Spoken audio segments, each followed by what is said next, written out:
सिंचाई के लिए विद्युत प्रदाय का समय बदलने की मांग को लेकर किसान संघ ने शुक्रवार को भूतेश्वर मंदिर के समीप स्थित विद्युत विभाग अधीक्षक यांत्रिक कार्यालय पहुंचकर मुख्यमंत्री के नाम एक ज्ञापन अधीक्षक मंत्री को सौंपा, जिसमें बताया गया कि वर्तमान में विद्युत विभाग द्वारा वितरण का समय तय किया गया है वह न्याय संगत नहीं है, क्योंकि वर्तमान में रात के समय में विद्युत वितरण किया जा रहा है। ठंड होने की वजह से किसान शारीरिक रूप से परेशान हो रहा है। रात के समय अंधेरा होने की वजह से जान माल का खतरा भी बना रहता है, इसलिए समय बदलकर 2 फीडर में दोपहर 12 से रात 12 बजे तक और रात 12 बजे से दोपहर 12 बजे तक कुल 12 घंटे लगातार बिजली उपलब्ध करवाई जाए और फीडर साप्ताहिक रूप में बदला जाए। संघ के पदाधिकारियों ने ज्ञापन में कहा कि विद्युत प्रदाय तय समय पर चालू की जाए और तय समय पर ही बंद किया जाए। उन्होंने कहा कि किसानों की मांग के अनुसार उन्हें स्थायी कनेक्शन तुरंत दिया जाए, वहीं ट्रांसफार्मर जलने की स्थिति में उसको बदलने की व्यवस्था विभाग द्वारा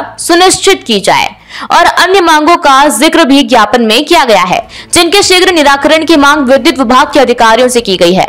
किसान संघ ने विद्युत विभाग से जो अभी वर्तमान में जो बिजली सप्लाई कृषि कार्यों के लिए जो बिजली दी जा रही है उसका शेड्यूल जो है वो न्याय संगत नहीं है। रात के समय बिजली दी जा रही है, इसमें किसानों को शारीरिक रूप से भी, चूँकि ठंड का समय है तो शारीरिक रूप से परेशान हो रहा है, साथ में आर्थिक परेशानियां भी किसान को झेलना पड़ती है। तो उसको लेकर हमने आज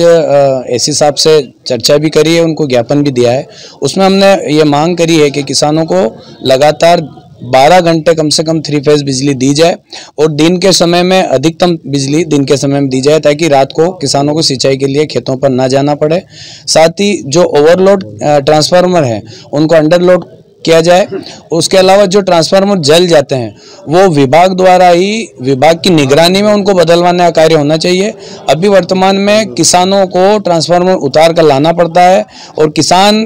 जान माल का नुकसान अलग, क्योंकि बिजली का मामला है, बिजली किसी को छोड़ती नहीं है और ऐसे में यदि कहीं अचानक बिजली आ गई तो किसान को जान का खतरा भी बना रहता है। तो हमने अधिकारी जी से बात यही करी है कि जो ट्रांसफार्मर बदले जाते हैं उसमें विभागीय कर्मचारियों द्वारा ही बदला जाए। साथ में बहुत से ट्रांसफार्मर ऐसे हैं जिनमें ऑयल कम हो गया है, उसकी वजह से वोल्टेज समस्या आती है, बार बार बिजली ट्रिप होती है, तो उसमें ऑयल भी डाला जाए और उनका मेंटेनेंस किया जाए।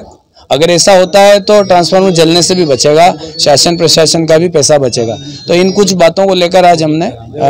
एसी साहब से चर्चा की। एसी साहब ने कहा है हम आपकी बात को ऊपर अधिकारियों को अवगत करा देंगे और उसके अलावा उनके स्तर पे जो जिले स्तर की जितनी भी समस्याएं उन्होंने आश्वस्त किया है कि हम इन सबको व्यवस्थित कर देंगे और उसमें बिजली आपको जो तय समय जो रहता है उस समय पर ही बिजली सप्लाई की जाएगी। और हमने ये मांग भी करी है कि जब बिजली चालू रहती है तो उसके बीच में ट्रांसफार्मर बदलने के लिए कोई अनुमति ना मिले, क्योंकि उसमें किसानों को समय व्यर्थ होता है। यदि हमने प्रशासन को और शासन को अवगत कराया है और ये हमने पहली बार इस बात को लेकर बात रखी है, यदि विभाग द्वारा कोई कार्रवाई नहीं की जाती है और हमारी बात को नहीं सुना जाता है तो आगे हम हमारी योजना जो भी प्रदेश स्तर पर तय होगी उस योजना के अनुरूप हमारा आंदोलन जो भी धरना देना है या आगे जो भी रणनीति बनेगी वो हम करेंगे। नीमच से आसिफ अली की ये रिपोर्ट।